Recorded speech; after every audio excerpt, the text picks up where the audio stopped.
everybody, welcome. We're just getting things started. Thank you if you've been waiting here a second. I know some of you were waiting. I appreciate that. Sorry for the delay. There were the wonders of technology to take care of. I think doing things like streaming, and probably for a lot of people, doing any kind of work you do online is such a great exploration in mental health skills and practices because you never know, you just never know all of the things that won't work. And it's always wonderful to step into that uncertainty. So I'm glad we are here now. Welcome, Virginia. Hello. See you there in the chat. Squidge. Hi, hi. Thank you, everybody, for stopping on by. Welcome as everybody, gathers around and drops on in. I thought we'd talk about something because I know lately, just the topic about careers and where we want to go in life and what we want to do has just come up a lot. I know lots of people have been talking about it in the community. I've gotten a lot of questions about it recently, and yesterday I did a podcast that'll come out in a couple of weeks. But also we explored the ideal day exercise, which some of you may have heard me talk about before, which is a way to see where we want to go, and then we we plan around how to get there, the actions that'll take us there, but also the things that we see as happening in the future that maybe we could do right now. But one of the things I think is so important when we're looking at the future is to consider how we prepare the ground for where we want to grow things. Because often someone, even if I say like, hey, draw out the things you want to do in the future, we draw them, and we don't always look a lot at what's going on around us. It's kind of like going to the flower bed, and we focus on what we're going to put in the flower bed, but we don't actually think about the soil or how the flower bed got made, or how we're going to protect and care for the flower bed, or maybe create a new flower bed so we have more space for our vegetables or whatever. It's useful just to think about the flower bed, and what that means is how we take care of our community around us. That if we're all flowers grown in this flower bed, how are we taking care of the flower bed to ensure that we can all thrive there? And it's not enough to just look at what we want to do and where we want to go and assume that everything's going to be taken care of. Like magic garden fairies are going to come down and prepare the flower bed so that we can grow well in it. So let's think today as we're exploring topics. Yeah, let's look at the systems around us. How do we create the space where we can thrive and where other people can thrive? Let's do that. Welcome to everybody dropping in. Kevin, thank you so much for the donation, Kevin. Oh, I really appreciate it. No, thank you for being part of the community and the support. I really appreciate it. Thank you. I see, yeah, a lot of people. Hello, everybody. I see my phone is also sending me messages. I will turn the notifications down as we get into the brain stuff. Of course, brains are always like phones, being like, hey, hey, hey, what if you go do this? Hey, what if you go do this? Gabriel, as you said, you feel a lot of stress just trying to find the stream. I don't know, wouldn't it be great if YouTube just, you could put up a schedule where it just said, hey, I'm streaming live at this time on this date? Like they could just put it at the top of your profile, just like one line of text. It would make life so much easier for everybody. But instead, we do it this way. Maybe they're trying to help us work on handling difficult experiences. So kind of them. Little Miss Beats, yes. Where are the cacti and palm trees? Oh, I'm sure they're out there growing well. I decided to do it indoors today because then I can use like a camera and I can actually see your chat on a screen. I can type all of those wonderful things. And Miss Beats, that's great. You're getting to practice skills in the new job. Oh, Miles, you got the Sacred Alpaca T-shirt. I'm glad. Enjoy it. I brought one with me. I've only taken some pictures with it so far, but it's great. I find it looks great like under a jacket and stuff like that. I hope you enjoy the magical rainbow alpaca T-shirt. Maxwell, thank you so much for the donation. I really appreciate it. It's very nice to have you here. Everybody, let's get into exploring. So, for anybody who's just dropping by Brain Tech Support Live, what we do is we come on down here to the shop. Sometimes the shop is, and we bring our thought appliances and we play around with them. We poke them. We see why they're not working the way we expect them to. They actually don't work well. So it's usually not that they're not working. It's that we expect them to work differently, when in fact those brain appliances are working exactly as they were built. And we bring up questions and we explore skills and we look at how to have difficult experiences. So, not to get rid of anxiety, not to get rid of depression or intrusive thoughts or voices or whatever, but how do we interact with these experiences differently? Well, we do the things we want to do in the world, what we want to give, the things we want to give to ourselves, to those around us. Because hating on difficult experiences and trying to get rid of them and control them, that just creates more of them. But that can also just take up so much time in our lives, where then our lives are just spent like checking for some kind of brain thing or some kind of body thing to happen, and then when it gets there we're like, oh, now I've got to fight it, and then we spend all of our time and energy fighting human experiences, trying to be rocks.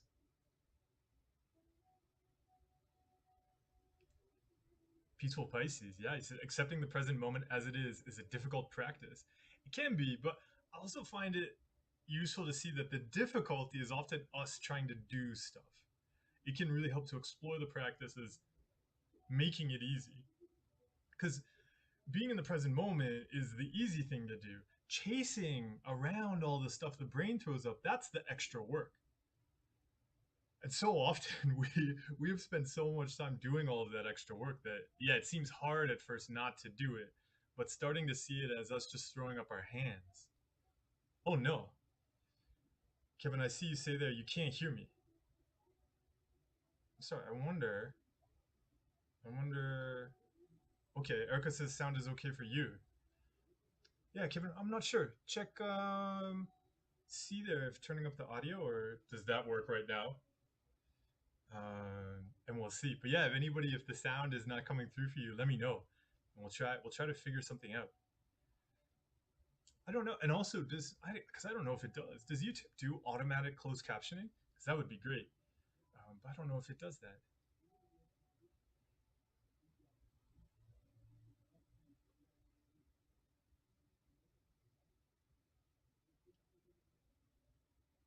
Limus Beats, it said, any advice on preventing burnout?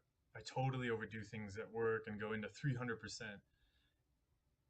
It's personality and I love it, but it definitely is a pattern for me to crash and burn. Yeah, so actually, often this comes up where people will say, it's my personality.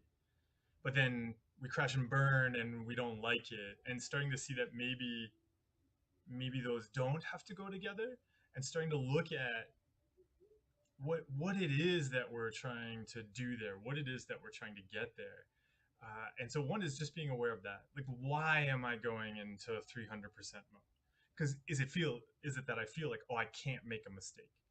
Because then or I can't not do it perfectly, or I can't not do it more than perfectly. Because then it becomes like any contamination compulsion, where you've got to wash 10 times until it feels absolutely clean, but then our hands are raw, but we're saying, oh, but it's my personality, I just like it clean. But then we don't like the consequences of that, and then we don't like what that leads to, or maybe we can't do things because we can't get it 10x perfect, or we're not going to be able to put in that work. And so looking at what it is we're trying to get starts us also to look at, are there different ways to get that? If I'm working for a customer, I want to know what matters to them, not the feeling that I'm trying to chase, for instance. Because this is something that's so useful to look at, for example, around creative work. If you have an audience that really enjoys your creative work, like say you have a character or something like that. So say we have, I don't know, we always like use raccoons on the mental fitness Discord because they love to steal happiness. So say we draw this raccoon character, and the audience just loves it. In fact, the audience, all they kind of want is to see a random raccoon drawing each day. Even and they would even love it, even if it was just the quickest sketch in the world, because they can tell it's that cartoon character, and they're like, "Oh, I saw my favorite raccoon."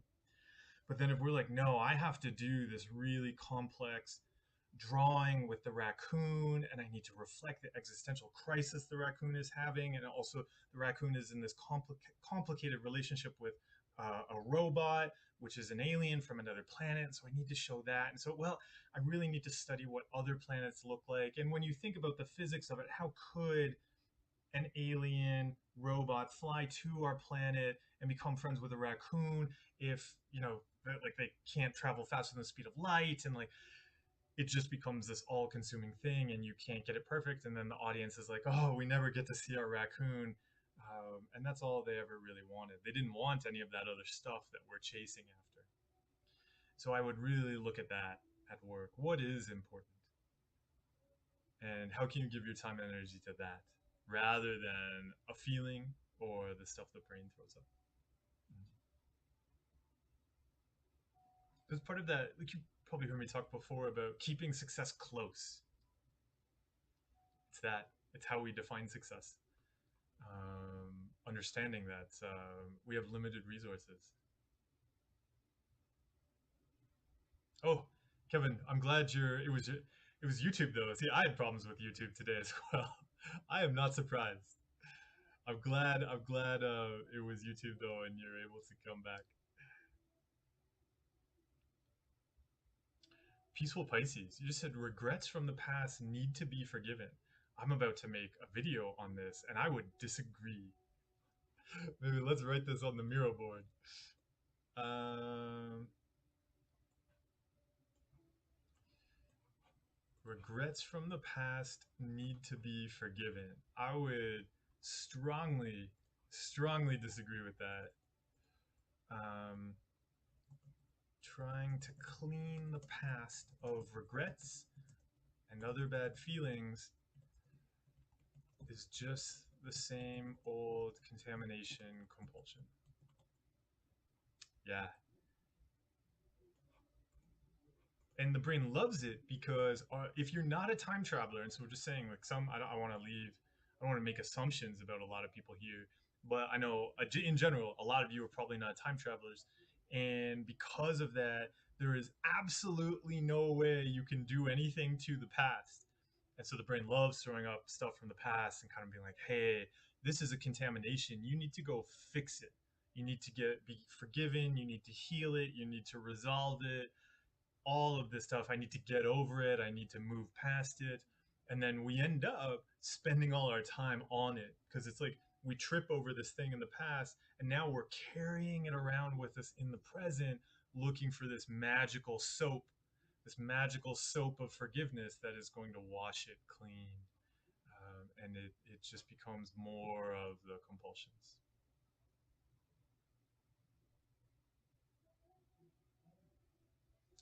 Oh, other people are having sound problems too. Gabrielle as well. But now it's back on. Sound. YouTube. I was up very early this morning.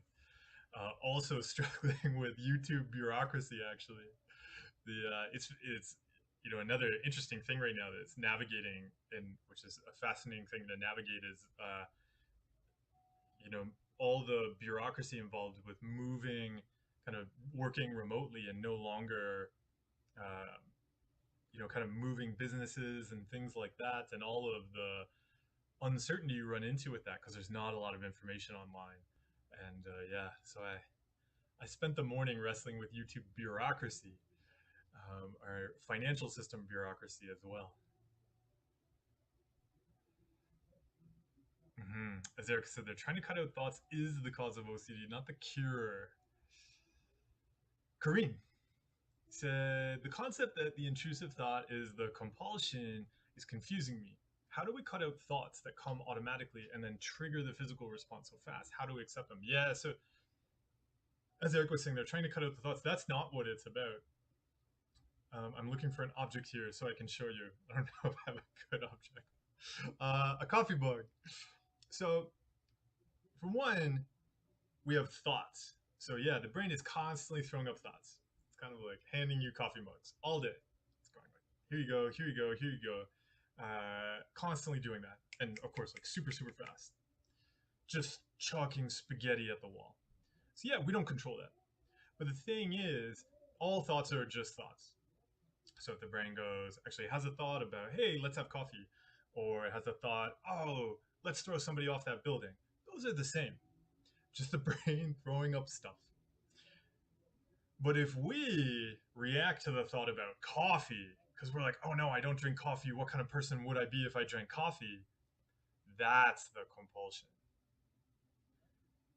That's the thing to cut out. So it's not the thought, it's the interaction. Now, you also mentioned the physical response. You might find it useful, and this is really common, to actually start the work on the physical response. A lot of the time, the brain, it's useful to see we don't have to dig into the superficial topic of the thought. It's just the thing the brain knows it can throw up because it'll generate the uncomfortable physical response, and you'll do compulsions on the physical response. I don't like this. It shouldn't be there. I need to get rid of it. I can't have this feeling to go and do important things I want to do, etc. We've got to learn how to interact differently with the discomfort. And so the discomfort could be mental, it could be emotional, it could be physical. And that's what the work is about. So when we talk about intrusive thoughts being compulsions, one, it's the judgment where we say thoughts about coffee are intrusive thoughts and other thoughts are me thoughts. No, all thoughts are thoughts. That categorizing, that's where the compulsions begin. But then if we also are like, ooh, this feeling shouldn't be here, I've got to control it, I'm going to spend time and energy in life fixing this feeling, that's all compulsions too. Mm-hmm. So that's where the work is.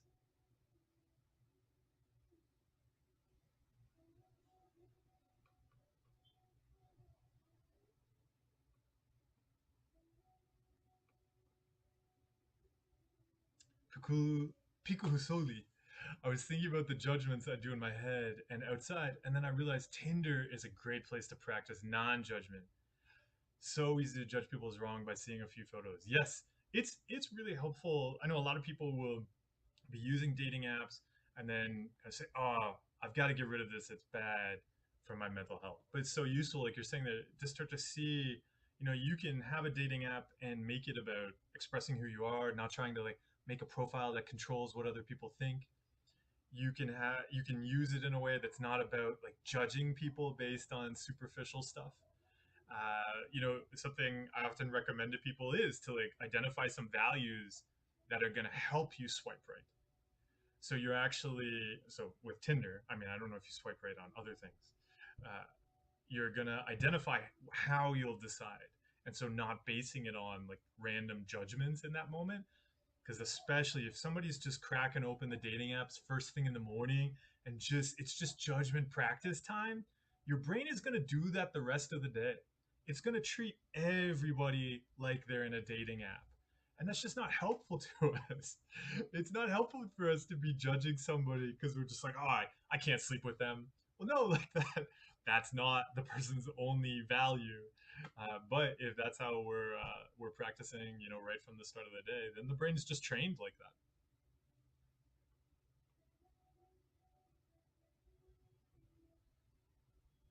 Joshi said, I've been setting the intention this week to not obsess. It's like every time the obsession pops up, I turn my attention to something else. Brain keeps telling me that it's avoidance. Graham, hello. So one of the things that I found, like often we have to work on is the fear around avoidance,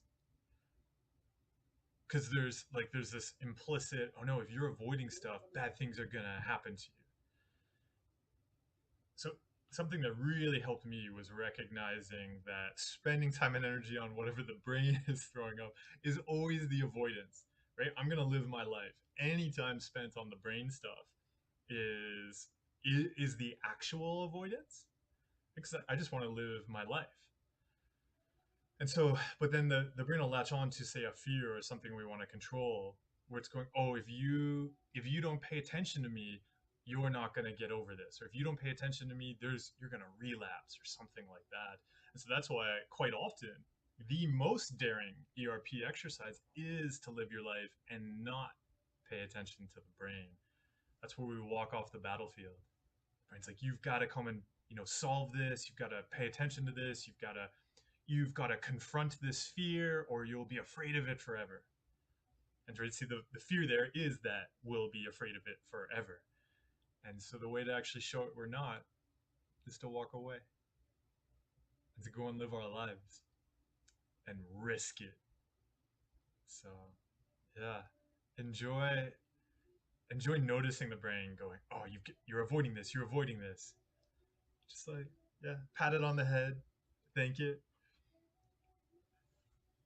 It can watch you as you like avoid it even more, and just stick that in its face.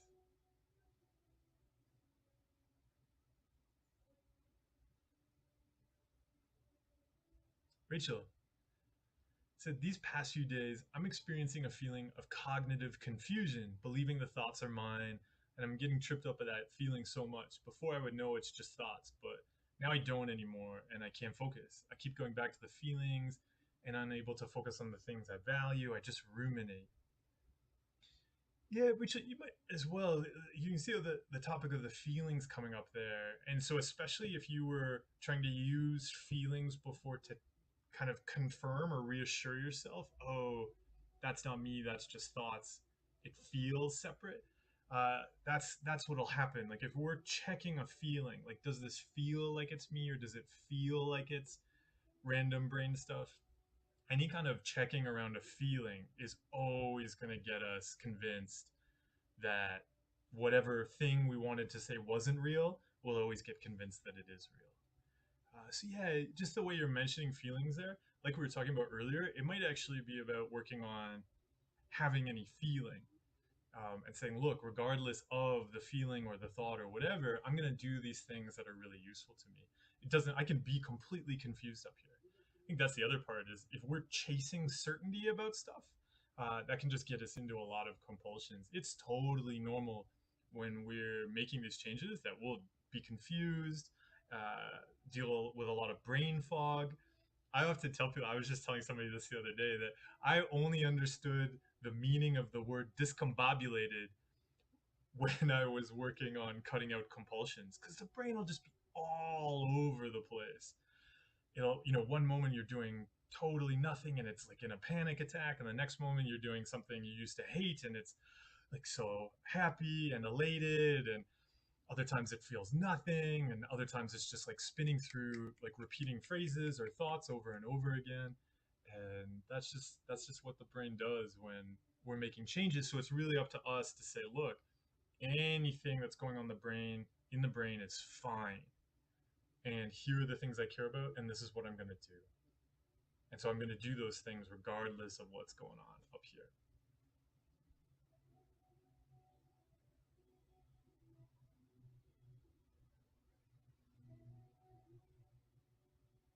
Rithvik, hi.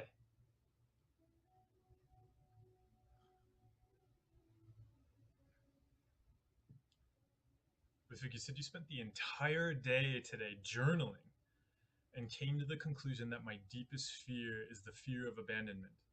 How do I handle losing people due to their misunderstanding? So I would go actually after like, we fear loss, and so the reason the reason I was pointing there was because of that extra part you added at the end about misunderstandings, because that's going to get you into lots of compulsions. Like, oh, I've got to control what people think so I don't lose them.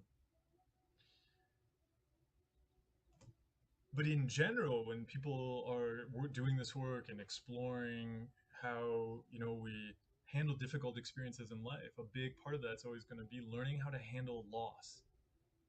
Our brains are terrified of loss, but we will lose everything. So, how do we start to connect with that awareness? And for me, it really helped to say, look, yeah, like I could lose everything tomorrow.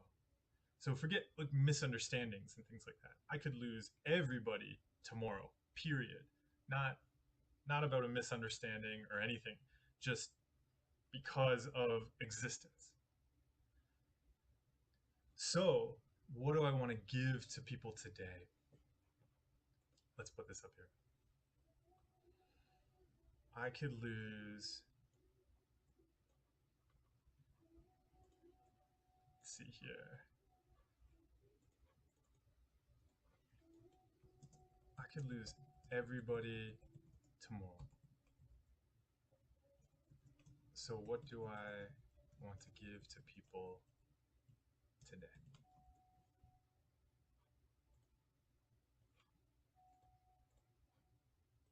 And that could be really scary and really hurt because we love and we want to do the things we want to do. We want to give to the people we want to give to. And so it's so understandable that the brain wants to protect that. And so actually, so it tries to think of all the ways it could protect that. And that's where the misunderstandings come up. But that's just one of the uncertainties where it goes, ooh, well, what if people misunderstood something and then they left us? But that's not really getting at the fear of loss. That's trying to control what other people think. We're very sensitive about losing people we care about. But when we can really come into contact with that pain and understand that it's very real and can be very soon, we can switch the focus to giving and loving. We could lose everything, but right now we're not losing it. So what do we want to give right now? Because again, this is one of the ways that we start reacting to the brain stuff, and then we actually cause the things we're afraid of. We want to be with the people we love, but then we, maybe spend our day stuck in our head trying to figure things out. Yeah, even, a day journaling, it could be useful, but did you end up doing that alone? Because what happens is so often we're afraid of abandonment. So what do? We isolate ourselves, we avoid people. Like, I've got to go figure out this brain stuff before I build relationships. And that just makes the brain even more afraid.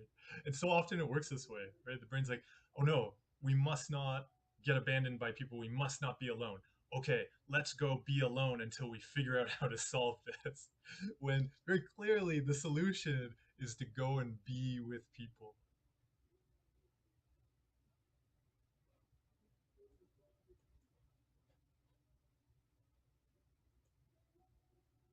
Extermination, welcome. Said, I'm wondering how I should handle the pain of not being able to control physical sensations like panic. Like, understanding that I don't need to fix it is kind of depressing. Oh, and so right there I'd ask why. And then the thing to start to I found useful to look at around this with roller coasters. Like, how the people who hate roller coasters and the people who like roller coasters have the exact same physical experience on roller coasters. But one person's reaction is to like grip down and be like, somebody add an extra safety harness. What's going on? I'm going to hold on for dear life. And then the other person is going to go, whoa, this is so much fun. And they're going to throw up their hands. Maybe I'm going to fall out. And so it's exploring that shift. And so, yeah, could it not be bad to have those feelings? Could they be exciting?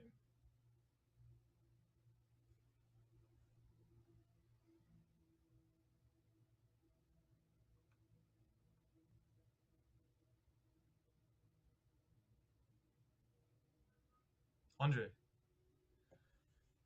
said, I notice that I fixate on a feeling and ruminate on getting to that feeling in an attempt to control my feelings. I'm trying to practice acceptance. How do I stop fixating on feeling a certain way? Yeah, so I'd have a bunch of questions around that. Like the first thing I ask is like, what would you get if you felt a certain way?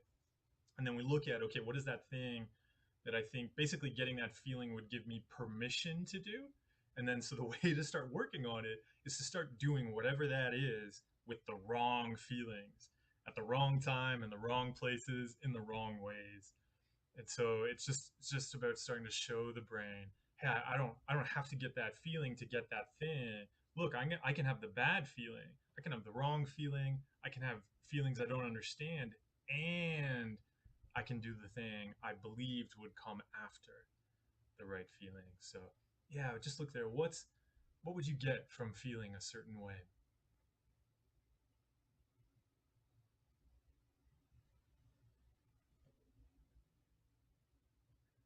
Pico Husuli, yeah, yes. Question about your travels. You're planning to do some voluntary work related to climate change. Would be interesting to know about different projects. Absolutely. Right now, a big focus is just learning Spanish because I find it's so easy to just end up in a tourist trap. Like you just kind of show up and you can't actually talk to members of the community and figure out what the needs are. And so or like how to be useful or what to share or like really understanding the nature of a place or what's going on. So yeah, taking and so that's the thing. Like in some ways, seeing it not so much as travels, just like this is where I live now, whatever room I happen to be in. So it's a long term thing, and because of that, I can take the time to learn and build up skills, and then yeah, more and more we'll explore stuff like that. And then so yeah, you'll find that on the mindfulfieldguide.com is the blog about all of those adventures.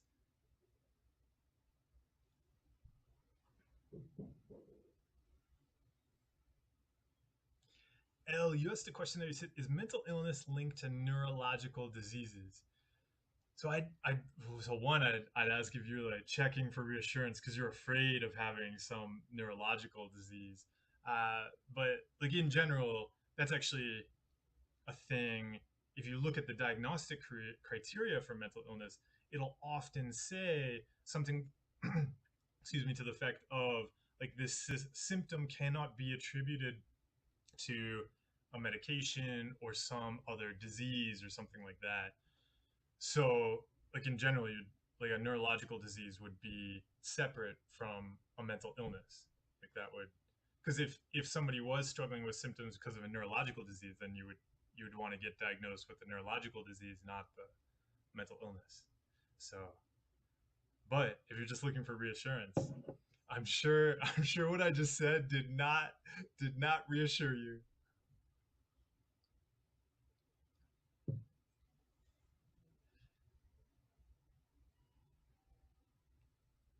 Gabriel said, although I've changed my relationship with thoughts coming in, memories of behaviors I associate with certain thoughts have been challenging.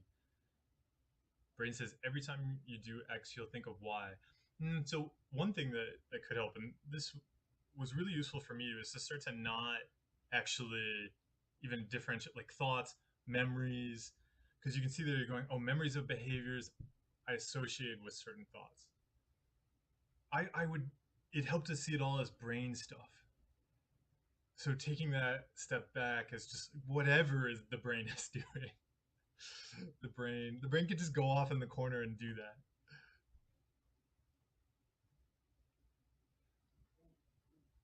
Pranay, he said, when I try response prevention after some time, a headache kicks in. Yes, actually, I have a video on this. If you go on my YouTube channel and search, I think ERP OCD headaches or something like that. But yeah, even if you just search my name and headaches, it'll probably come up. Yep, totally common. Graham, yeah, enjoy walking away. And like it'll feel risky, and that's like part of it too is that's where we bring that trust in where we say, look, i I'm choosing to do the things I want to do. I'm giving my time and energy to what I care about. And fine, brain, you know what, if I'm going to lose my mind tomorrow, guess what? I'm going to do the exact same actions that align with what I care about. I'm going to just keep on giving to the things I want to give to. It's that big vote of trust and support we give to ourselves. Because the brain's kind of kicking away trust in those moments when it says, oh, if you don't go and fix this thought, bad things are going to happen. It's basically saying, yeah, we don't trust ourselves to do this. So you've got to go do this magic ritual to some brain stuff. And then the magic ritual is going to protect you. We got to be like, no, no, I am going to have experiences and make choices. So, brain, if you want to throw up more difficult experiences so I can practice having choices, go ahead, do it. Oh, Marlos Morales, yeah. And speaking of trust, he said, if we can't trust the brain, what can we trust? The heart, the spleen. Yeah, the spleen is the most trustworthy organ.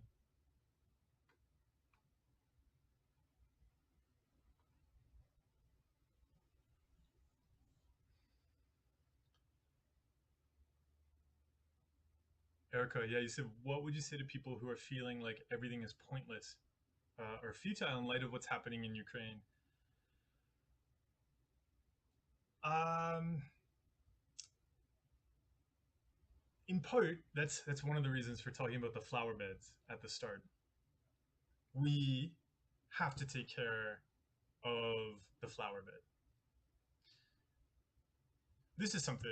I mean, war in the world has been, you know, happening quite consistently.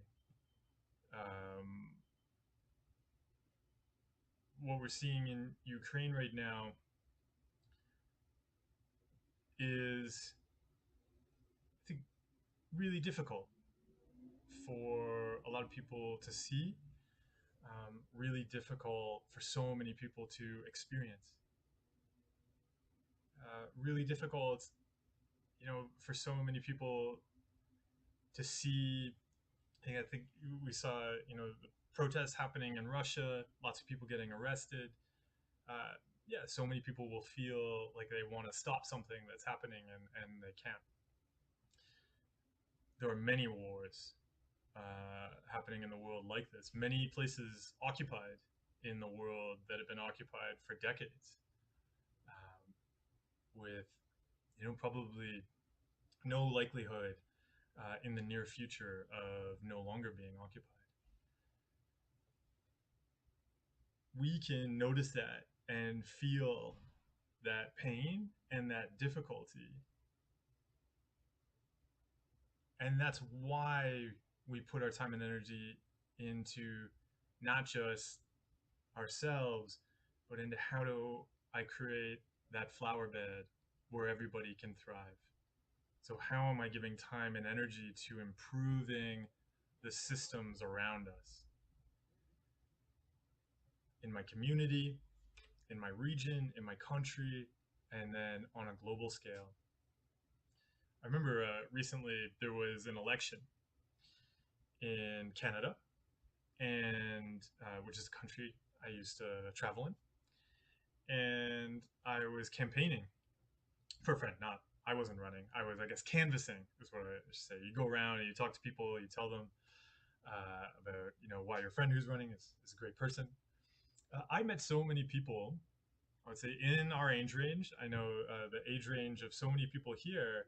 I met so many people when I was out canvassing who would say, "Oh, I don't get into politics. I don't get involved in politics." What we're seeing in Ukraine is so affected by politics. I think if we always say, "Oh, I don't get involved in politics," it's kind of like the the plant saying, "Oh, I don't get involved in like how we grow. I don't get involved in the environment." But the environment is 100% going to affect where we go in life and how we thrive and what we do. It's very possible to trace a lot of things happening in Ukraine right now back many years, right? Even the first time Donald Trump was impeached, right? That was over a call where he was basically, right, trying to extort um, President Zelensky in Ukraine. right? These things didn't just happen overnight.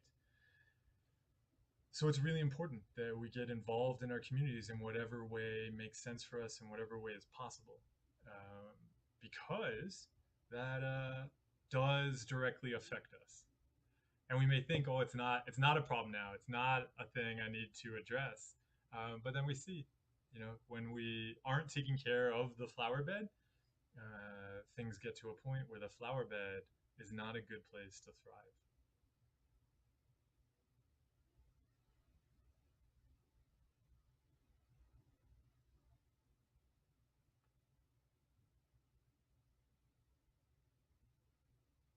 Moral.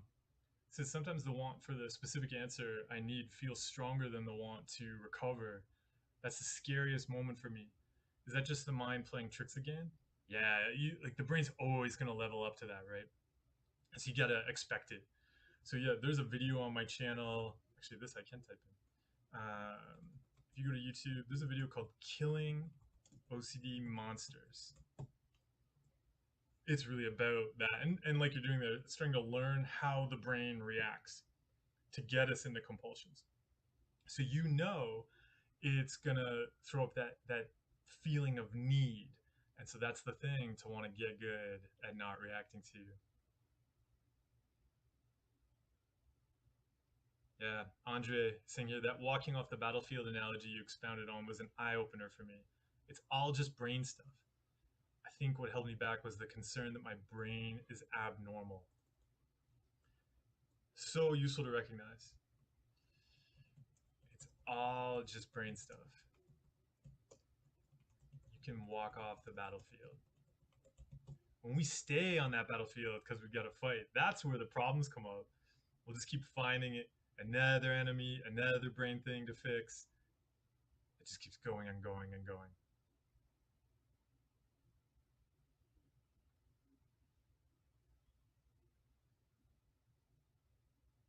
Dalal, you said, what comes first, the feeling or thought? Because I seriously feel like the feeling of fear is constant regardless of what I'm thinking. So it helped me to see actually it's the compulsion that comes first. So the hating on fear. Then absolutely we'll do lots of thinking about it. But yeah, I would actually go after the compulsion. Because if we're like, I shouldn't have this feeling and I don't like it and it shouldn't be here, that's where it starts. Because then even if we're like checking for it,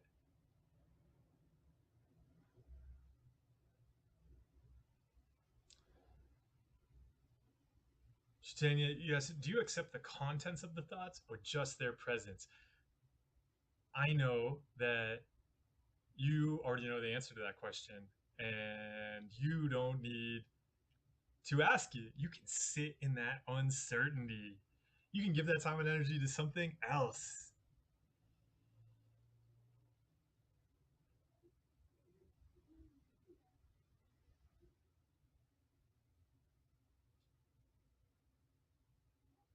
Roman said how to shift from reaction based changes to proactive change. I'm someone who tries to fix his life, even with your suggestions. Like tomorrow, I will be more mindful. Tomorrow, I'll stop coffee. Oh no, that's because coffee is an intrusive thought. Mm. So part of it will be seeing that you're not a problem to fix. So a question I always ask people is because often if we're talking about maybe doing coaching or something like that, often a really common thing somebody will bring up first is like, oh, here's all of this stuff I want to fix.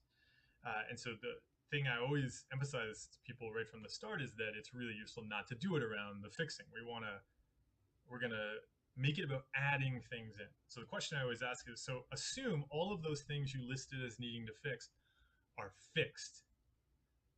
Then what would you do? And then what would you do? That's the thing to start with. And then on the way to do that, yeah, you'll probably cut out lots of other things. Just like you won't hit yourself in the face with a frying pan. That's great. I mean, that's totally fine. You still get to cut out all that stuff, but it's about the thing you want to do, not the problem you want to avoid.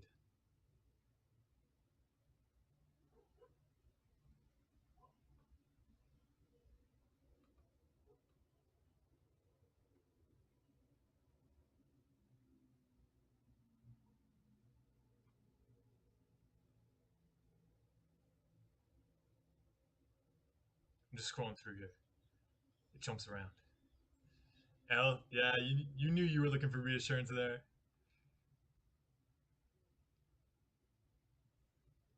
Mandeep said, sometimes I'll get afraid when I just accept my brain, as I get worried that I'm not stopping compulsions. I'll find myself checking to see if I'm ruminating. Any advice with how to deal? It might be useful to look at acceptance differently because like, I would see acceptance as not doing compulsions. Like you could look at it as acceptance is the quality that naturally arises because we're not doing compulsions. Right? Like my coffee mug here, I'm very good at accepting it. Right? I don't do any compulsions around it. Like acceptance isn't a thing I have to do to the coffee mug. It's just the natural result of me not hating on it, checking it, wanting to control it, etc.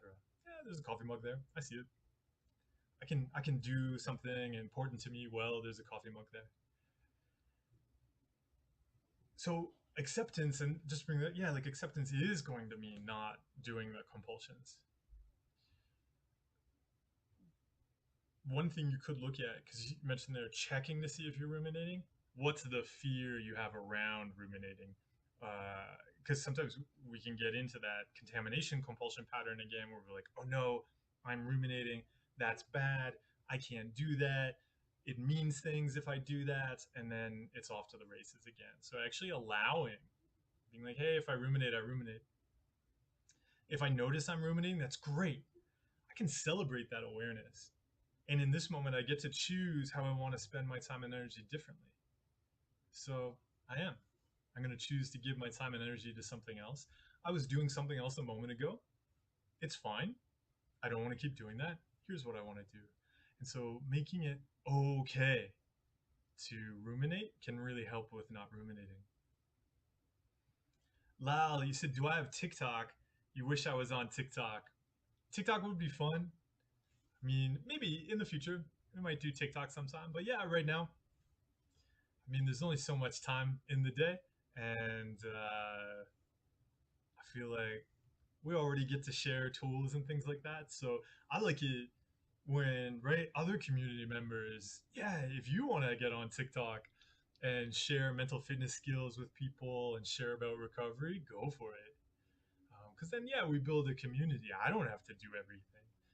You're all super talented and creative. You can explore TikTok too.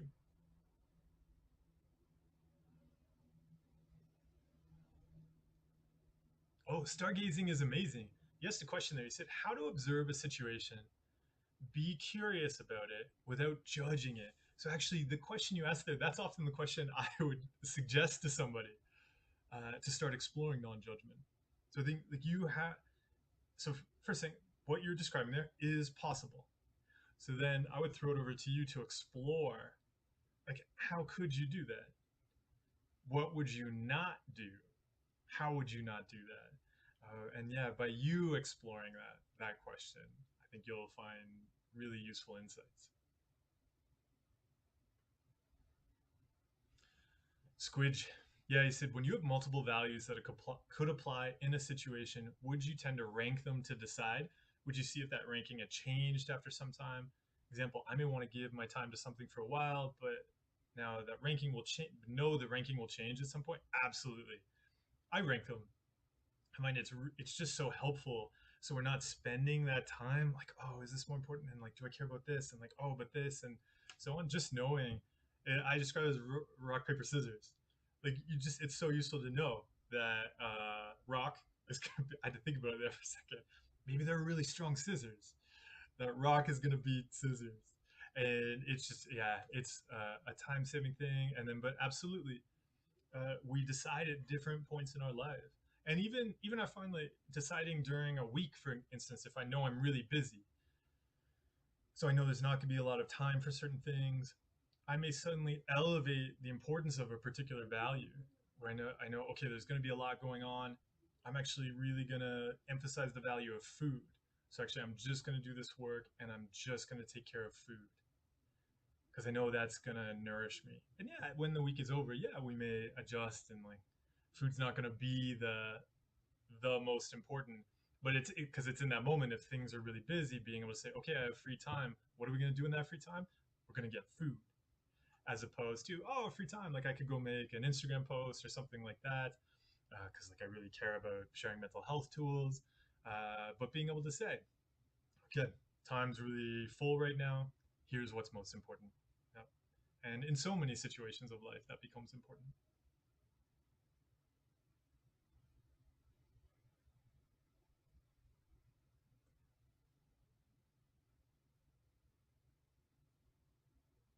Nicole, you said I'm pretty terrible at planning out steps towards a choice of something I want to do or move in a direction. It sounds like we just make a choice and explore how we move through it. Yeah, that helped me. Just saying life is this big wilderness and we don't know what's out there. So, yeah, we're going to make choices, we're going to explore, we're going to learn, we give ourselves that trust to learn. Yeah, we may plan in time when we say, okay, I'm going to take this direction and explore for maybe 3 months.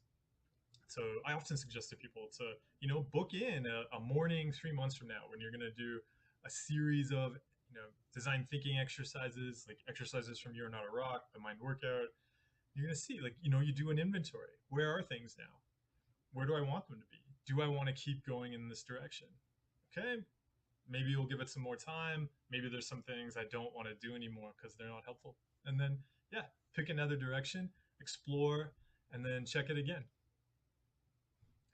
Bagel, bagel, bagel. You gave your friends, your partner, and close friends waffles this morning.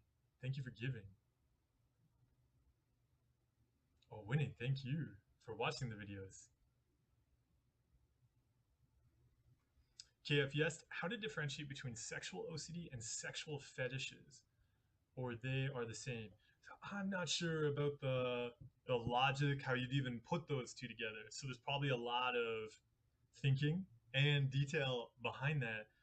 But I would look at compulsions and how I want to spend my time and energy in life.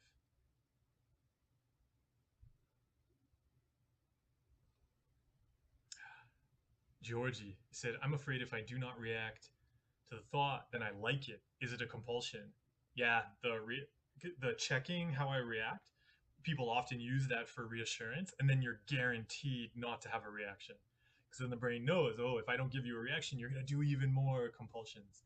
So, yeah, useful to start seeing that's just that checking and monitoring and then attaching meaning to a reaction. Yeah, it's just a compulsion.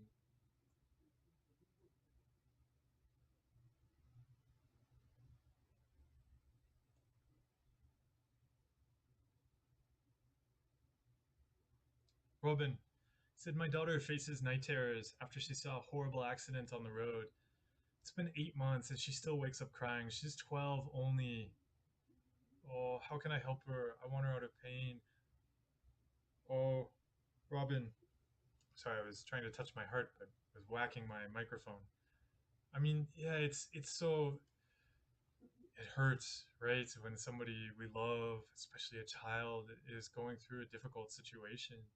I mean, there's probably, I mean, I'm not going to be able to give you an answer to that, not knowing anything about your daughter, or, what's going on, or anything like that. But, even just one of the things that we can always do is give care and compassion to somebody and understanding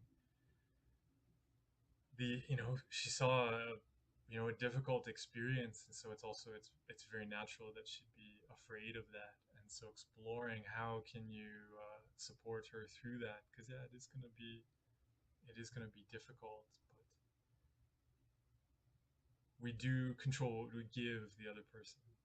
So yeah, but absolutely, there might be, there's many, psychologists that work just with children, and therapists that work with children and things like that, and that might, be something to explore if that's accessible.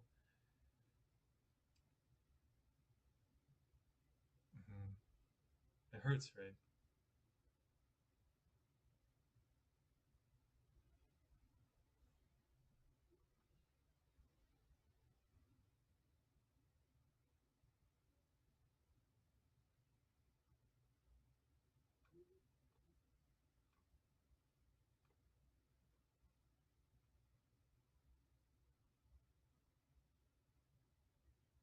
Yeah, as Erica just said there on a different comment, but yeah, we don't want to turn doing recovery perfectly into just another OCD game. Exactly, it becomes right the contamination thing. Recovery is going to be the soap that's going to wash away thoughts and feelings, but that's just more OCD. Alan said, "I'm having trouble determining my values. I'm afraid I don't I'm afraid I don't have due to constant struggle. Can I start with basics like organizing my cluttered life? Afraid of confusing values with things I like." Yeah, I mean, even organizing your cluttered life like that could even be more complicated than basic.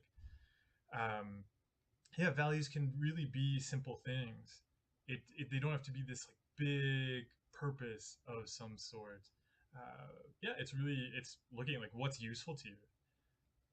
Like I would say a really core valued action that helped me a lot was just making breakfast, because then I had to organize all sorts of other things. Right? I had to make sure I would go and get groceries. I had to go to bed so I could wake up. I would prepare food the night before, so I had to make space the night before. I wasn't just doing compulsions at night.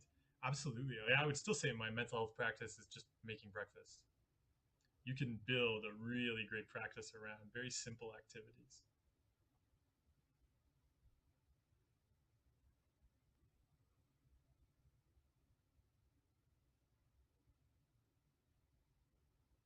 Stargazing is amazing. So I'm still confused about non-judgment. I guess is see things the way it is. But sometimes there's many things, feelings, many perspectives, etc. So what it is and how to learn non-judgment skill. Yeah, so I mean, it wouldn't. The fact that there's many things, I wouldn't. That wouldn't change it. It is, yeah, being able to experience all of the things as they are. There is a non-judgment workout plan on the toolkit site. So I suggest people take 4 weeks. Or if you're already building skills, yeah, do it in a week where you're like, hey, I've been cutting out a lot of compulsions. I'm ready to roll with non-judgment. Yeah, then you could just do it each of the exercises on one day during a week. It is, yeah, on the toolkitstore.com. It'll take you through a bunch of exercises to start to unpack the judgments, break down the machinery, but then also see what else we can do with our brains, because they're amazing judgment machines. Also, there is, I'm forgetting the title right now. There is a video on my YouTube channel. If you look up, I always think it's the title graphic. The title graphic says judgment is the first compulsion, but I think the title on the video is, yeah, non-judgment, non-judgment something. So yeah, if you look, stargazing is amazing on my channel for the video on non-judgment. It was an entire stream we did on, because yeah, tons of questions come up about it. Excuse me, I wanted to cough the whole time I was explaining that one.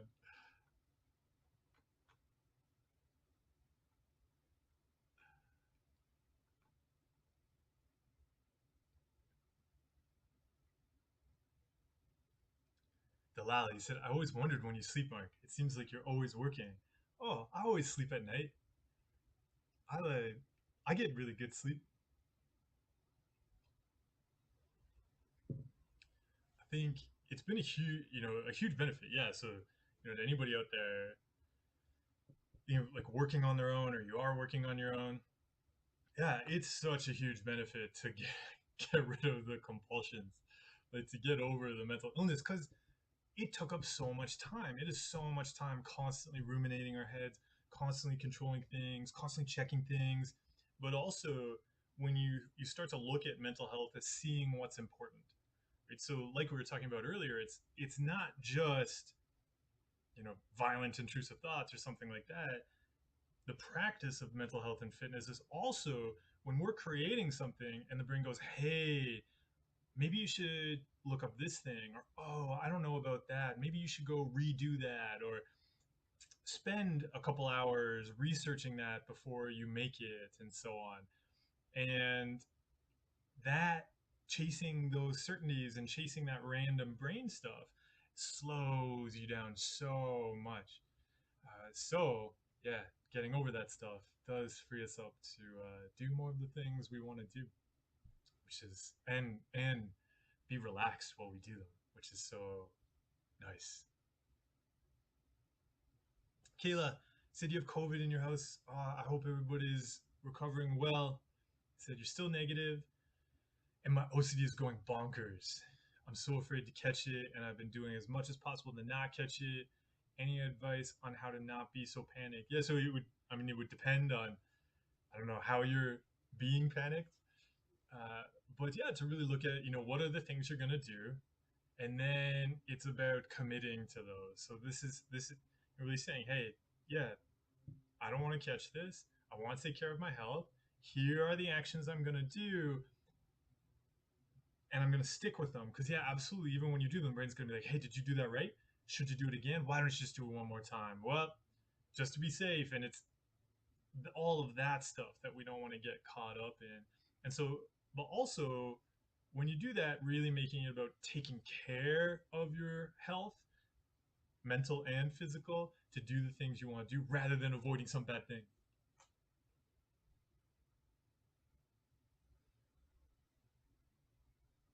Oh, Andre, yeah, yes. Could you clarify acceptance?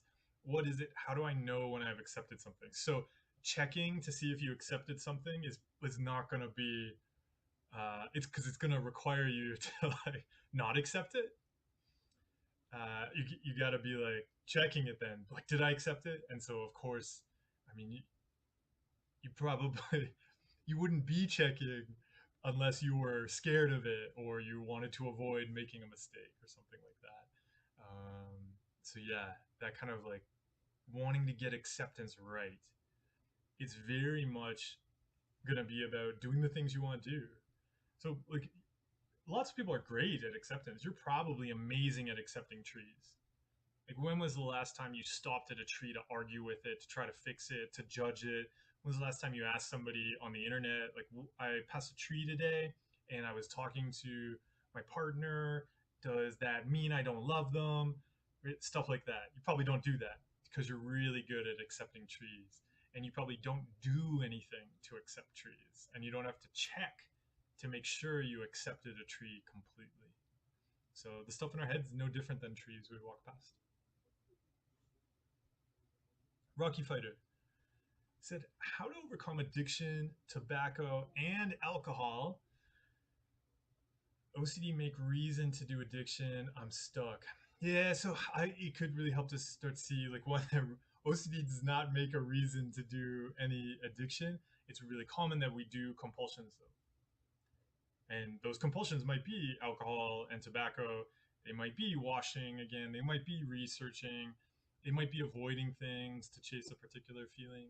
But it can really help to group them all together as this like set of compulsions we're doing to control feelings. If you can work with somebody or grab a good book to walk you through cutting out the compulsions, actually getting involved in addiction groups can be a great introduction to cutting out compulsions, because you very quickly see too, if you go to any kind of AA meeting, or like there's all sorts of different types of recovery meetings now, what people are going to talk about, you're very quickly going to go, oh, that's I do my OCD compulsion because I'm anxious about that. And you quickly start to see, oh, these are just ways of managing feelings and thoughts and trauma and all of these things we want to avoid. And so whether somebody starts trying to manage that with substances, they start trying to do it with ruminating, external rituals, whatever, I mean, fundamentally cutting it out, it's basically going to be the same. So yeah, wherever you want to get started, whatever entry would be useful to you for that, say go for it. Narina, he said, is OCD and paranoia interconnected? It helped me to see, like, not to separate them. So yeah, there's a video on my channel on paranoia. Yeah, if you just go to my YouTube channel and search paranoia, Paranoia. I would put this search for paranoia on Mark's YouTube channel. Yeah, it helped me see the compulsions were exactly the same. I know for me, I that was one of the things I didn't bring up in therapy because I believed I was being watched. People were out to get me, so it never occurred to me to be like, "Oh, I'm anxious about this thing," because it was just, well, that's real. Like I believed it so completely, but then it really helped to see that was just more of the compulsions.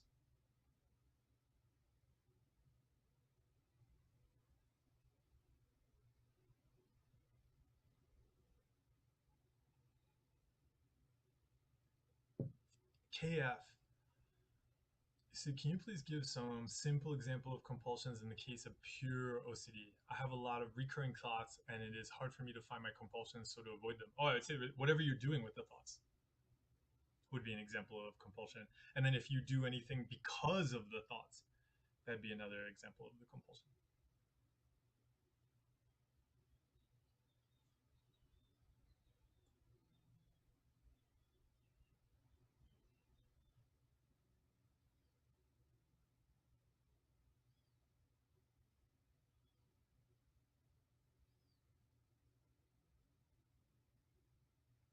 Baker Reed. Hey, Sid, it's not a question, but I had my first sub 1 hour shower last night, which was pretty great. Congratulations. Cutting out those compulsions. Yeah, and like that's the kind of thing, right? We start to get more and more and more time back when we don't have to do the compulsions. And then we can use that for all the other things we want to do in life.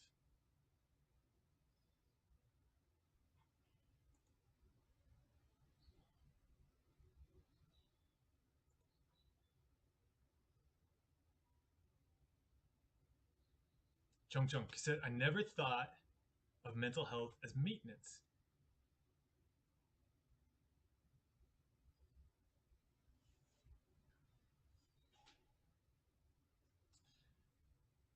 Yeah, it really helped me to think of mental health well, like physical fitness. It's like, in so many ways, it's about capacities. And so, are we actively building them? And of course, if we're not building those capacities, then they're not going to be there when we want to use them. Isabel said, "How do you keep death close? I don't want to." Yeah, it makes sense we don't want to, right? That's not strange. But it's about understanding why we don't want to and then pivoting towards that. So, yeah, for me, it really helped us, when some kind of fear would come up or some kind of uncertainty, I mean, to say to the brain, yeah, like, well, we're going to be dead tomorrow. So, how do we want to live today? Or I could be dead later today. So, what do I want to give my time and energy to? And it's both about giving that time and energy to things we care about, so not to ruminating and all of that kind of stuff and compulsions, but also being able to enjoy really simple things in life. Because something quite simple, given like making our bed, something like that, making ourselves a meal, can be this really incredible experience if it's the last time we're ever going to experience it. Can really change how we interact with people. If that's the last time we're going to interact with that friend or that family member, what's the last, that we're just meeting a total stranger. If that's the last person we're ever going to meet, that's a pretty special experience. That's why we keep it close. Trevor, I appreciate the love and the donuts. Thank you.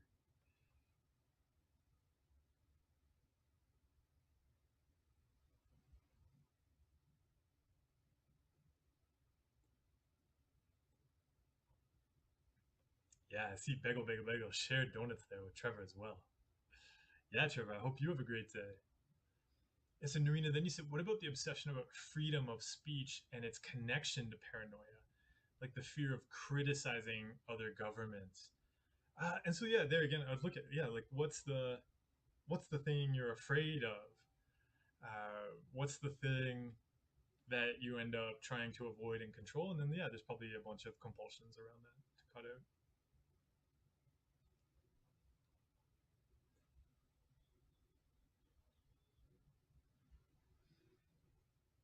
Yeah, bagel, bagel, bagel. Yeah, you had possibly COVID too. I hope you're recovering well.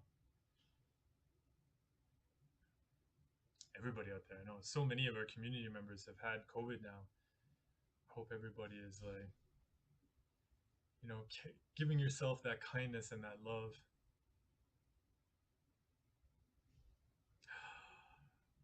Maka 9248 said, "How do you distinguish between rationally worrying about something coming back from the past versus ruminating, catastrophizing?"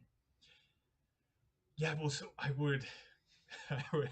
So one, I wouldn't just the question of like that. There's like rational worry, and then there's like some other kind of worry.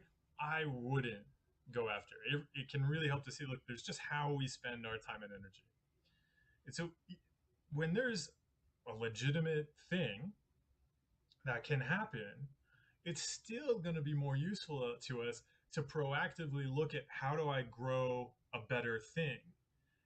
So even when it's, for example, something health related, it's still going to be more advantageous to focus on how do I build great health, great mental health, great physical health, whatever. Because, yeah, of course, there's all sorts of things that could happen in the future. But if I only limit my work to preventing a bad thing, one, it doesn't mean I'll have created a good thing. Two, there are so many terrible things that could happen that are beyond my imagination. So if I limit myself to just trying to fix and control one thing that I do know, odds are there's like 20 other terrible things that'll happen that I haven't even anticipated.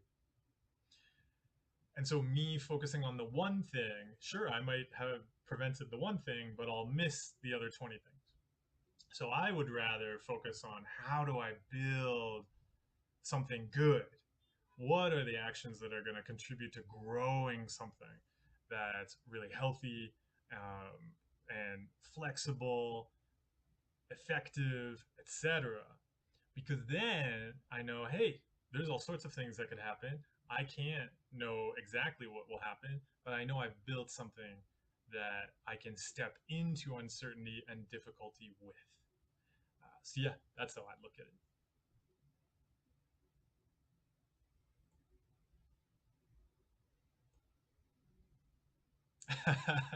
Some people do. Some people.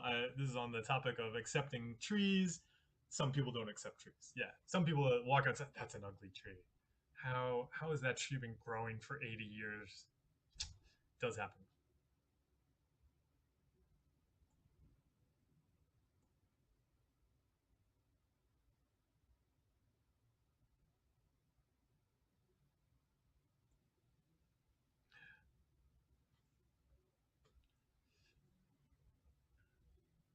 R Owl said, "Is DBT group therapy useful in addition to ERP?" Yeah, the thing with therapy, just like physical fitness, right? A lot will depend on like who's doing it and what are they doing, and because like if we said like is a group fitness class useful in addition to weightlifting, like maybe. I mean, it's very like doing those kinds of things can be great, but yeah, we don't know until we try.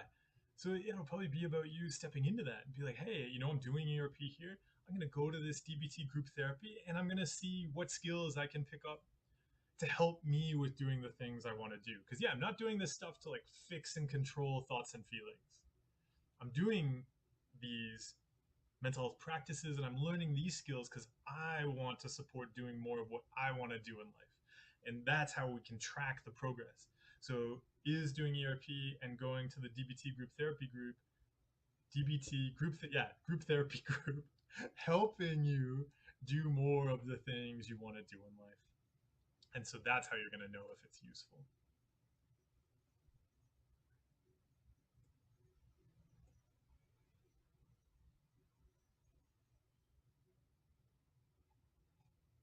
Mm.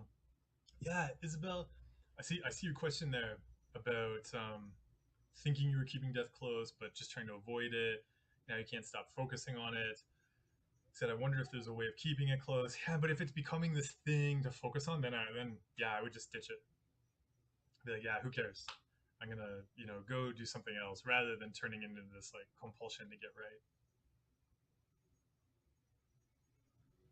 Boris, yeah, he said here,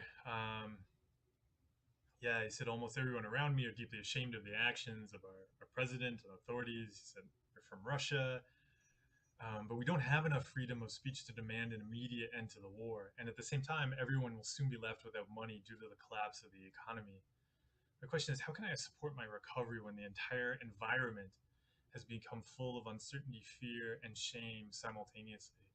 Yeah, Boris, it's so often what's really important when we're looking at mental health is the fact that it's so much of it's not about us.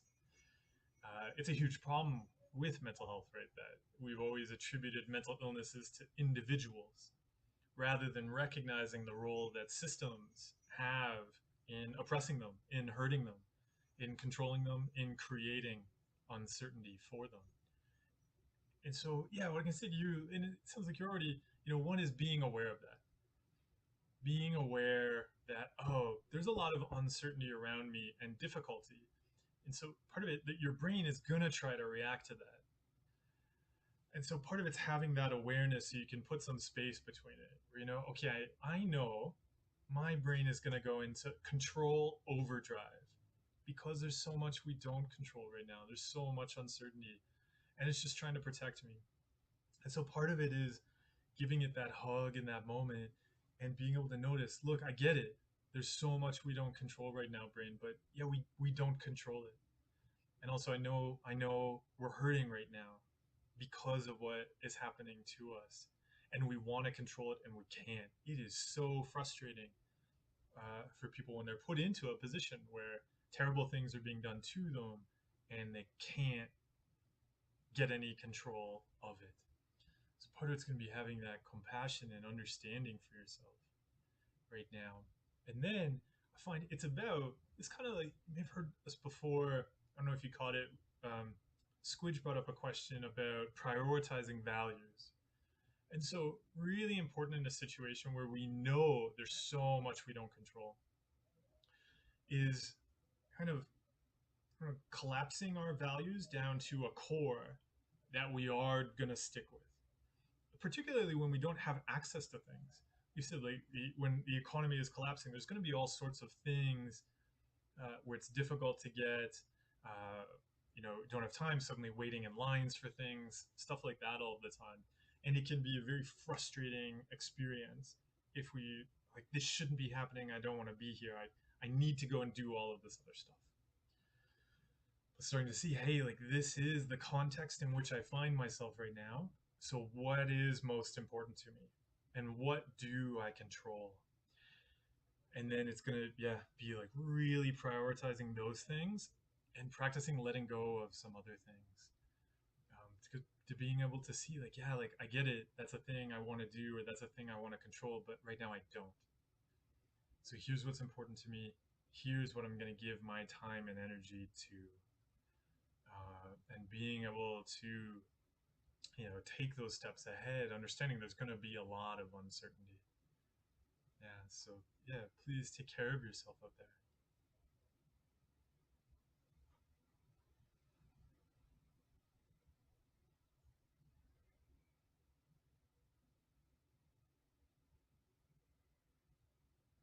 Hmm. Ryan, I see you asked there how to live with anxiety in peace. Or is it, why do you have to live with anxiety in peace? And what does that mean? Because I find it is really useful to walk away from fighting things with anxiety. So yeah, can you? I mean, you're welcome to walk off the battlefield. Yeah, what would it mean to you to live with anxiety in peace?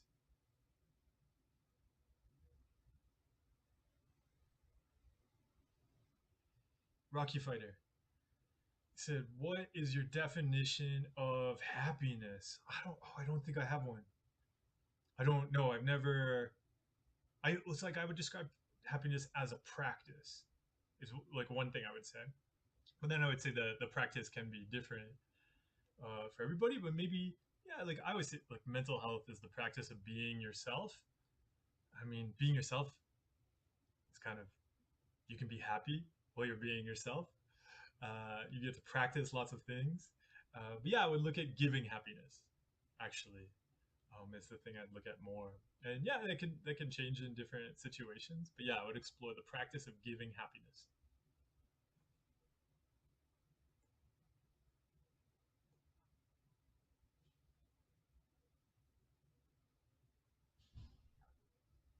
Winnie said, in regard to real event OCD, how can we better deal with, excuse me, the feeling that we will never be able to get over the feelings and memories?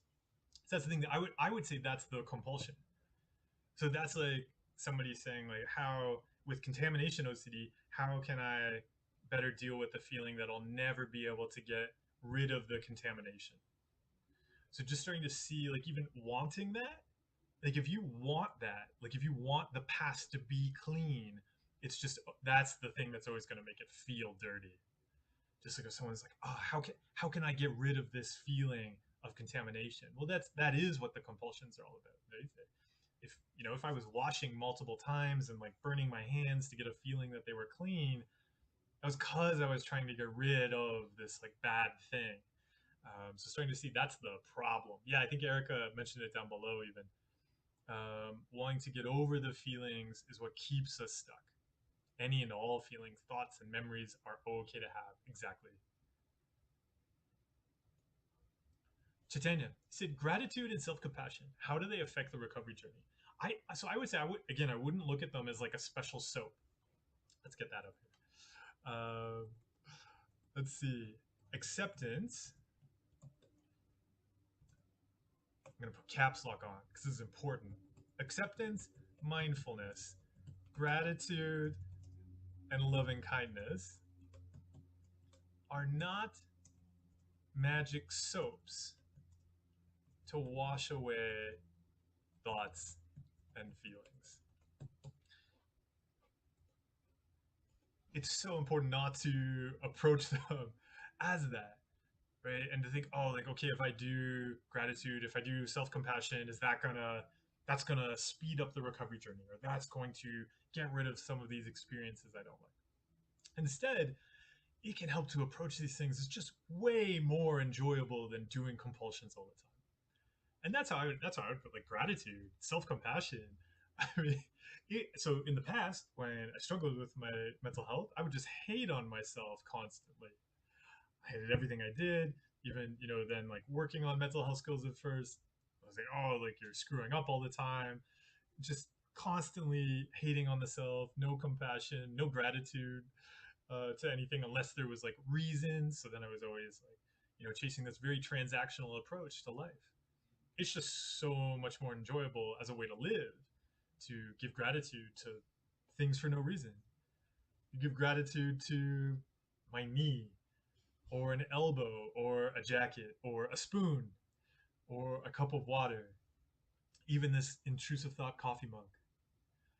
Self compassion is just so much more enjoyable than hating on ourselves all the time. Yep. So I would just approach it that way. So it's kind of like someone asked, like, how, using a frying pan to cook, how does that affect the cooking journey? So we look at, oh, well, what are you doing with the frying pan right now? Are you hitting yourself in the face with the frying pan? Oh, well, yeah, using the frying pan to cook instead of using the frying pan to hit yourself in the face, yeah, is way more enjoyable. Yeah, so why not just do that? It's not about, oh, maybe I'll use the frying pan to cook if it's going to get me something. It's going to get rid of this face pain. But actually, it's just more enjoyable to use the frying pan for cooking. So enjoy it. Enjoy giving gratitude to the frying pan and self compassion to yourself.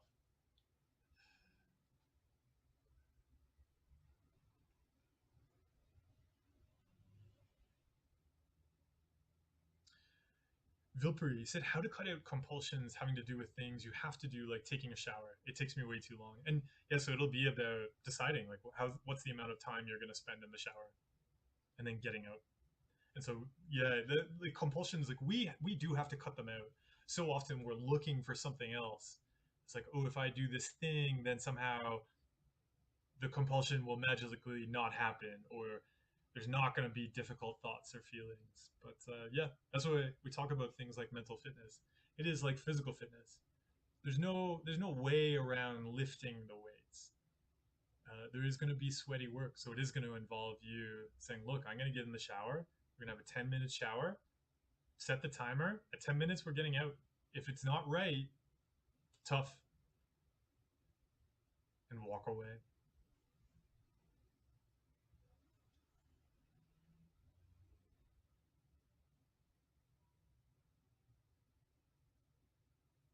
Aaron said, "I noticed my brain is bringing up really old obsessions.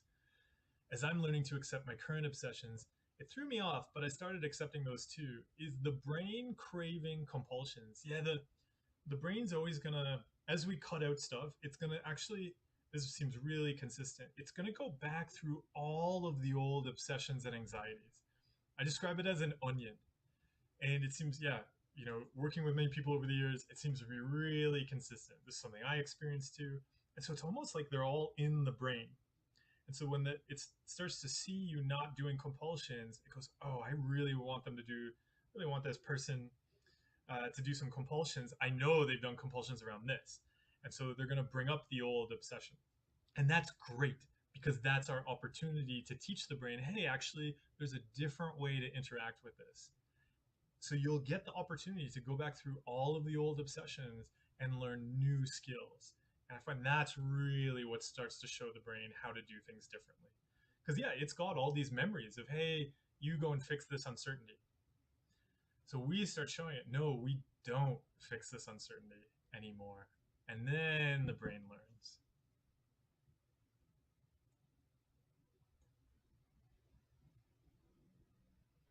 Nicole, have a great day. Thank you for the pineapple.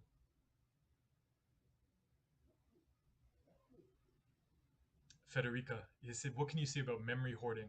The feeling to have certain words under control.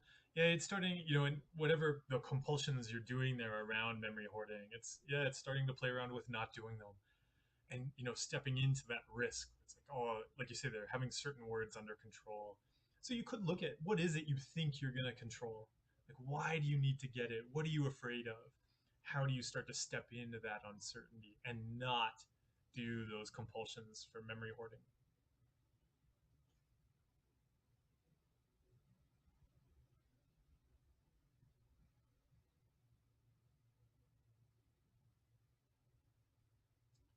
Zortox, he said, "Have you ever heard of ADHD medicines helping OCD?" So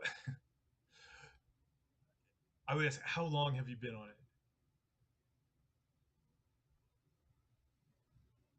Federica, in this period, I have a lot of OCD obsessions related to the future, also because of these uncertain times we're living in, and I feel this huge need to figure out what God says about it. And yeah, Federica, so yeah, what would you like to be giving your time and energy to there? Because yeah, chasing certainty about what God thinks about something is very challenging.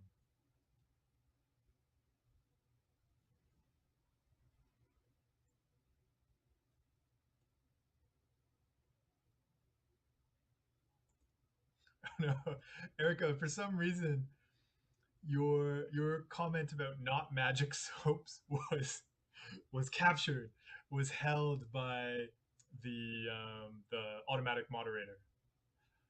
I don't, maybe it's no. You used a wand and soap. I don't know what that means. Somewhere somewhere in YouTube's computer brain that means something dirty or offensive or mean. Magic soaps. That's why we don't believe in magic soaps because it's offensive. Anna said, "My admission exam to university is getting closer and I'm experiencing a lot of anxiety. I'm just very scared I might fail it. I start to doubt myself and I fear I might forget what I've learned." Yeah, so you said, any tips on this topic? Like you're seeing it right there. It's very common when we experience uncertainty, like exams coming up, and we see the exam as controlling something uncertain in the future. Like career, school, etc., the brain reacts to that. Of course it does, right? It's trying to protect us. It registers this uncertainty. Brains are amazing uncertainty barometers. So the brain goes, whoa, there's a ton of uncertainty here. This is going to have some kind of impact. And then we start trying to control it and chasing it around. But yeah, the thing is to recognize, oh, of course that's uncertain. Yeah, it's an exam. I don't even know what the questions are on it. So we give ourselves that hug. Hey, I understand this is something we want to control, but we're not going to spend our time chasing that because that's actually going to take us away from doing the things that are useful here. Of course, we're afraid of it. We look at the reasons why we care about it, and then we give our time and energy to the studying. And yeah, there's going to be uncertainty about, oh no, what if I forget stuff? But yeah, if we start trying to control that, that's going to make us forget stuff because we're going to be spending so much time just reacting to the fear of controlling stuff. That ends up being the only thing we remember. So yeah, it's really about noticing it, thanking the brain. Of course, it's trying to protect you. Bring it back to how you want to study.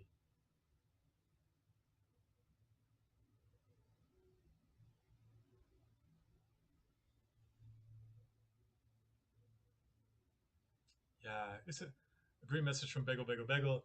You can do amazing things, and pain doesn't need to be in the way. It can just be. Mezzamint, no, Mezzamint, you got to say magic soap. It didn't get caught in the moderator, so it must be the emojis. I know. Like I hope everybody goes out and buys magic soap to scrub the past. That'd be a great April Fool's product. Magic soap. Forgive the past. Stat guy said, "How many hours a day do you meditate? When you started meditation, was it hard? Did you experience strong emotions or physical sensations?" And also, not every day. I mean, my schedule. I mean, there are bunches of days where I'll do it every day, but in general, yeah, just 45 minutes every other day. Because it's again, it's not a magic soap. It's not a magic ritual. It's just like physical fitness. I'm looking at skill and can I do the things I want to do. It really helps to approach meditation in that context. So it's not, so it'd be just like asking somebody like, oh, how long do you run for, like how much time do you run for each day. But actually somebody's running workout might be 10 minutes of sprints up a hill super hard. Somebody else, yeah, might run for a very long time. Somebody might run for a shorter period of time, but yeah, go harder or do a bunch of other exercises in between. And meditation is the same. It's really about skills. There's different types of meditation. Some that can be about relaxation, which can be a very big challenge. Like you asked about it being hard there. That can be very challenging for people to relax. But some other types of meditation might be about pressing into really difficult, painful experiences and having those experiences and changing how we interact with them. But yeah, maybe then we're not doing 45 minutes. We're doing like 15 minutes of crying and then we're like, I'm done with this, and we walk away. So yeah, look at skills, not time. Yeah, like you asked there, did you experience strong emotions or physical sensations? 100%. A lot of meditation is going to be about looking at how you interact differently with strong emotions and physical sensations.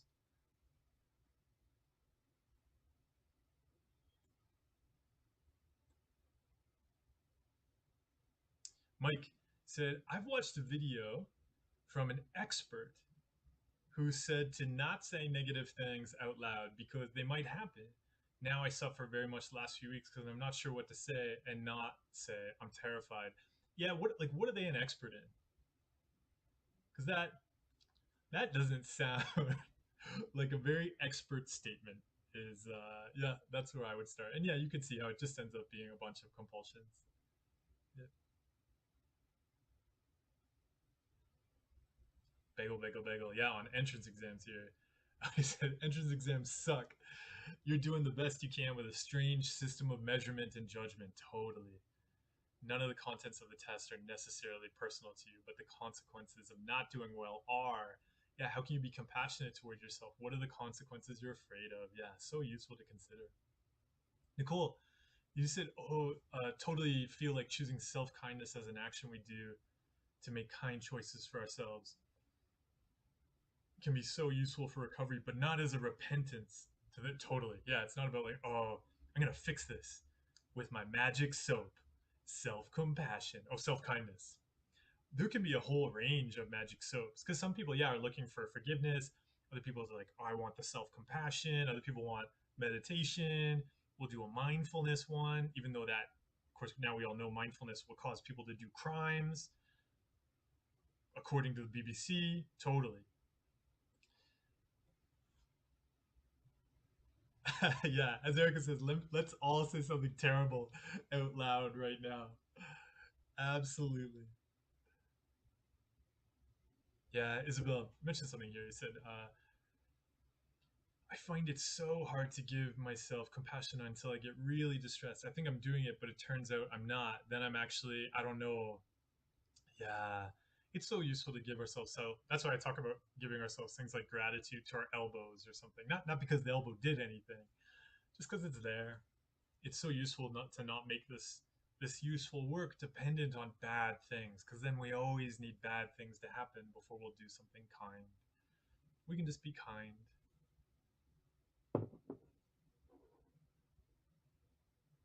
Oh, Shoya, and am I pronouncing your name correctly?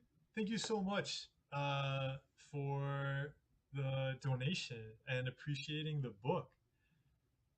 I'm glad you found the book useful. I hope it continues to be useful on wherever your adventures take you. Thank you. Oh, as, and Squidge, I see. Yeah, YouTube. You see, you also captured your comment to wish death. Uh, we can allow it because yeah, we can say anything. It does not control the universe.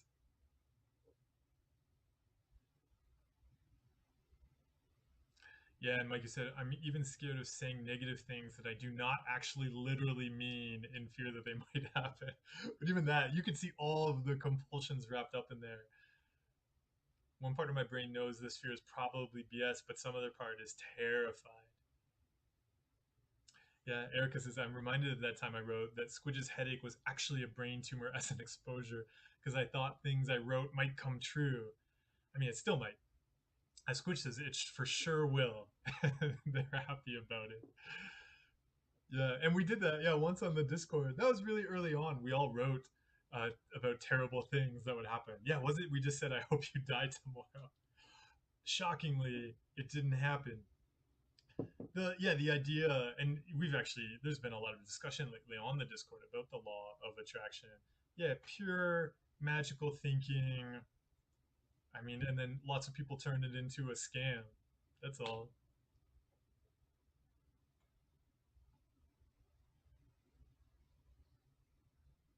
Isabel, yeah, I said you were teaching someone not to reassure you you're about that you're not dying this weekend.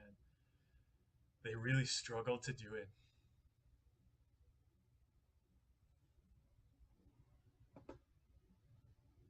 Oh, Zortek.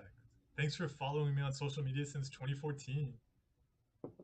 Oh, Anna, yeah, you're gonna get the book soon, the Spanish version. Absolutely, please enjoy the Spanish version. I'm trying to learn Spanish quickly, but I cannot. I can copy out sentences from the Spanish version of the book.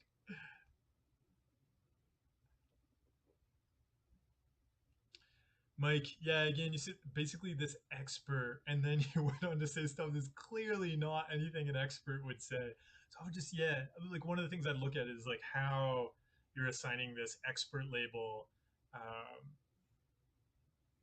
yeah, that that might be one of the things to look at here. Like you have somebody basically saying a bunch of stuff that is I mean they're basically throwing out stuff like I don't know, they're talking about like something from a Harry Potter book.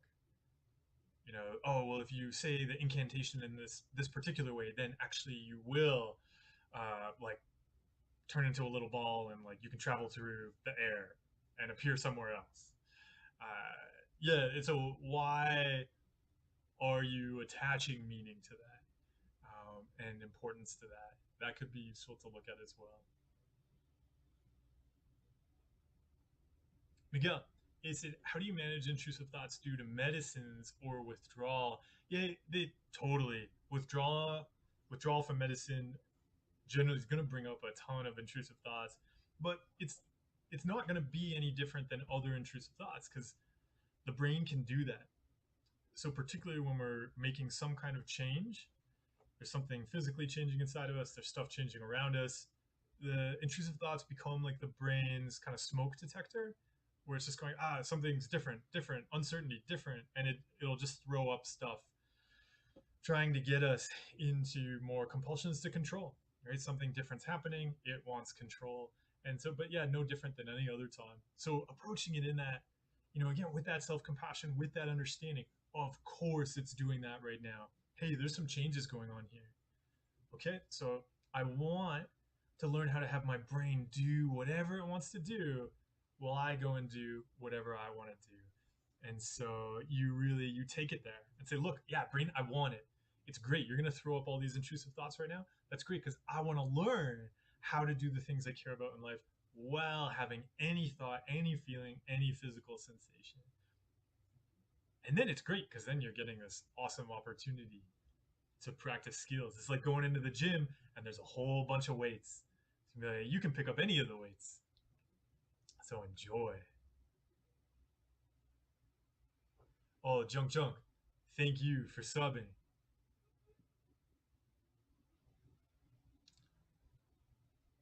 Aaron, also, yes, we got a lot of people. Rachel, yeah.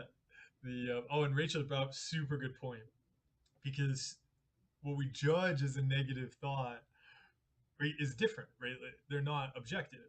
Like for instance, some people they exist. I want to prepare everybody for this. Some people don't like donuts.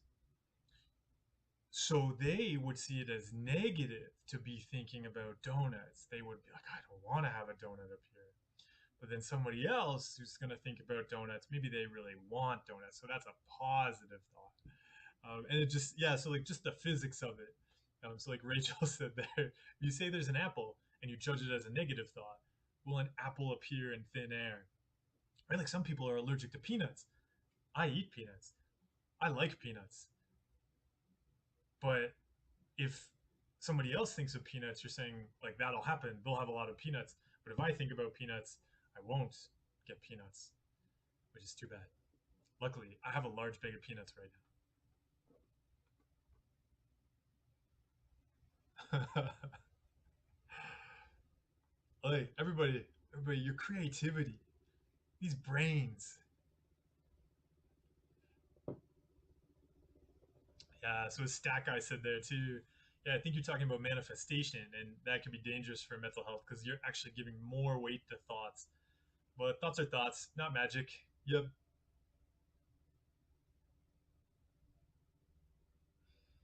Oh, Erica's pointed out that Mesomed said we're out of pastries from the vegan bakery, and we are. It was manifested. Yeah, see, bad, and that's the thing though. Same time, bad things happen, and we've got to build up the skills to handle them. Yeah, Rachel there saying, I should say, I will lose myself and never end in this cycle, and my personality will change. Things happen.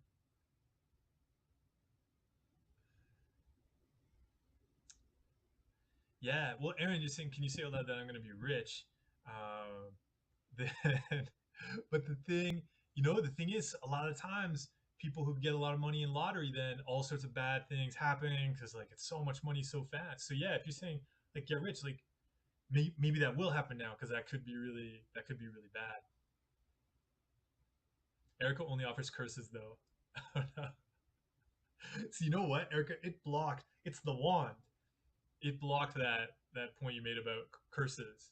So there's something about the wand that there's some kind of other meaning we don't know about. Well, everybody, I mean, we have a lot of terrible things to go and manifest. So maybe we should wrap things up there. We're coming up on 1 o'clock. So I want to thank everybody for joining. Yeah, I've enjoyed this conversation. We've been here for around 2 hours exploring our brains at a difficult time in the world. Right? When things are great, it's difficult to handle all the stuff our brains do. But when things are uncertain and challenging, yeah, it adds that extra layer where we know our brain's going to be searching for control in so many situations where we don't feel control. Mhm. So let's wrap things up there. Thank you, everybody. Thank you so much, everybody who donated today. I really appreciate the support. Everybody who came by today, thank you so much. Everybody who shared about the things going on in your squishy urge blobs up here. Yeah, thank you so much for being honest and vulnerable. I know it's so tough. We're terrified of loss and vulnerability, and yeah, you all stepped into it. Thank you so much, everybody. Sharing your insights and your supports, everybody in the chat. I really appreciate it. Yeah, it's so great that we can come together. Yeah, from around the world at a time when so many difficult things are happening in the world. So let's keep this up. I will. I'm gonna go. I'm gonna go to the gym, have some lunch. Right, lunch is one of my favorite meals of the day, and I hope you all, yeah, give yourself compassion to unnecessary things. Compassion. Maybe we all give compassion and gratitude to unnecessary things as we take care of the flower bed. We take care of the flower bed so that we can thrive and so that those around us can thrive too. And that can be challenging. So let us go. Everyone, thank you so much. I will be on Twitch on Wednesday, this coming Wednesday evening, I believe. And I'll see you next Sunday as well. On next Sunday, we'll be over on Twitch too. So until then, be kind unreasonably.